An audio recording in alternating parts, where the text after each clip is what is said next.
자, 최근 문정부에서 강아지 세금을 검토하겠다고 해서 논란이 되고 있습니다. 이른바 반려동물 보유세라는 건데요. 쉽게 말해가지고 애완동물을 기르면 앞으로 세금을 뜯어갈 수도 있다는 그런 얘기입니다. 자, 정말입니다. 강아지 세금이라고 검색만 해보셔도 현재 수많은 자료들이 인터넷에 쏟아져 나오고 있거든요. 자, 그런데 저는 좀 이해가 안 되는 게 있습니다.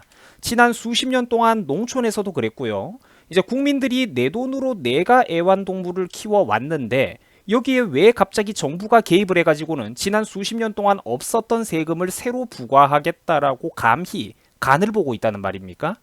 이러다가 또 시끄러워지면 그냥 해본 소리였다, 검토하겠다고 했을 뿐 뭐 시행하겠다고 한 적은 없다, 가짜뉴스다, 이런 소리 할 것 아니냐고요. 여러분들, 이게 나라입니까? 이게 나라예요? 아니, 제가 절대 무조건 비판만 하자는 게 아니라 진짜 중립적인 관점에서 우리가 한번 생각을 해보자고요. 여러분들은 이게 그럼 납득이 됩니까? 살다 살다가 반려동물 보유세라는 건 진짜 처음 들어보는 발상이라니까? 저도 나름 세법을 공부했던 사람인데 반려동물 보유세라는 건 생전 처음 들어본다니까요, 태어나서. 자, 물론 저희 집에서는 동물 아무것도 안 키웁니다. 하지만 제 주변 친구나 친척들 중에서는 강아지나 고양이를 키우는 사람들이 있어요. 그들에게 동물을 키운다는 이유로 세금을 걷는 게 과연 온당합니까? 시청자분들은 그게 쉽게 이해가 됩니까? 순순히 납부하고 싶으세요? 그죠? 뭔가 좀 아니잖아. 국민에게 지난 수십 년 동안 없었던 세금을 갑자기 새로 부과하겠다면 뭔가 그럴듯한 당위성이 있어야 될 것 아니냐고요. 국민들이 납득할 만한 타당한 이유가 있어야 될 것 아니냐, 이겁니다. 국민들의 개인권을 침해하고 재산권을 침해하고 사생활 하나하나 간섭하는 것도 이쯤 되면 너무 혁신적이잖아요.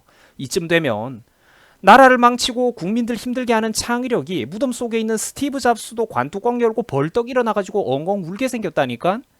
물론 정부에서도 핑계와 명분은 가지고 있습니다. 가령 세금을 걷어가지고 유기견 문제를 해결하겠다든지 동물 복지 같은 곳에 쓰겠다라는 좋은 취지인데, 자, 근데 이거는 말 그대로 저 사람들이 얘기하는 핑계이자 구실일 뿐이에요. 이런 거를 믿으면 뭐다? 그래, 흑우다, 블랙야크다. 자, 여러분, 세금 문제로 인해서 오히려 유기견이 늘어나게 될 위험성은 없겠습니까? 어렵게 사는 독거노인들 한번 생각해봐요. 시골에 혼자 사는 할아버지 할머니 분들 한번 생각해봐. 손바닥만한 그 밭에서 그렇게 일구어 먹고 사시는 분들, 힘들게 생활하시면서 삶이 적적해가지고 동물 하나 그렇게 간신히 키우고 계시던 분들, 은퇴하신 분들에게 갑자기 동물 기른다고 정부가 보유세 세금을 내라고 이렇게 뜯어간다고 하면 그거 감당이 되겠습니까, 그분들? 물론 돈 많고 잘 사는 어르신들도 많겠지만 반대로 어렵고 힘들게 사는 할아버지 할머니들도 많지 않겠냐고요. 젊은 사람들 중에서는 빈곤층과 극빈층이 과연 없겠습니까? 그 사람들 외롭게 애완동물, 반려동물 하나에 의지하면서 살아가다가 그들에게 강아지와 고양이 같은 반려동물을 기른다는 이유로 세금을 매긴다면 그 사람들이 버티다 못해 동물들을 길거리에 야생에 유기하게 되는 사례가 폭증할 거라는 생각은 안 든단 말입니까? 그때는 어떡할 겁니까? 자, 여러분, 정부 정책이라는 건요, 이런 식으로 최소한의 생각이라는 걸 하면서 진행해야 되는 겁니다. 규제만 내놓고 법률 글자만 만들어 놓는다고 해서 만능이 아니라 어떤 규제라는 걸 만들려고 할 때는 살아있는 사람들이 거기에 어떤 식으로 반응하게 될지도 우리가 생각이라는 걸 좀 해봐야 된다는 것이죠. 그리고 지금도 애완견 등록은 법적으로 의무화가 되어 있습니다.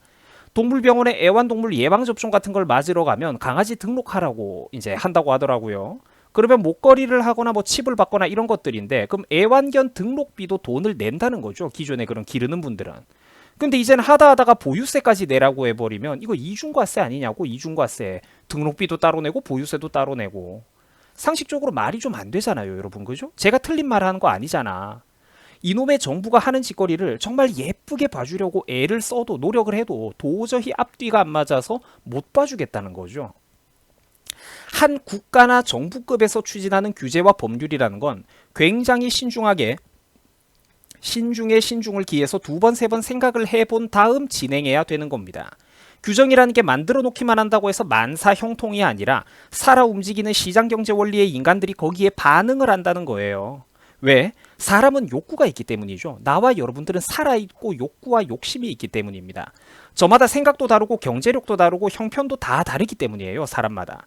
그러니까 법률이라는 게 나오면 온갖 방식으로 반응하는 사람들이 다양하게 나뉘어진다고요. 국가를 통치하는 사람들은 좀 기본적으로 이런 것도 생각을 신중하게 해봐야 된다는 건데, 그죠. 한국 정치인들이 그런 수준이 안 되잖아. 이럴 거면 솔직히 제가 대통령 하는 게 더 낫지 않습니까, 여러분? 자, 제가 며칠 전에 이런 뉴스 기사를 하나 봤습니다. 나라 빚이 사상 처음으로 700조를 돌파했다는 소식이었는데 다들 보셨을 거예요. 그러니까 정부가 과도한 복지 정책과 포퓰리즘성 정책으로 국민 혈세를 그동안 방만하게 운영해가지고 재정 적자를 초래하더니 이제 와가지고 그 재정 적자를 국민들의 호주머니를 털어가지고 메꾸려는 것은 아니냐, 이 소리를 제가 지금 하는 겁니다. 국민들의 피 같은 세금만 잔뜩 걷어가지고 엄한 데다가 쓰고 지그들끼리 헤쳐먹고 이젠 하다하다 민주당 총선 1호 공약으로 무료 와이파이 같은 것을 내걸고 있어요.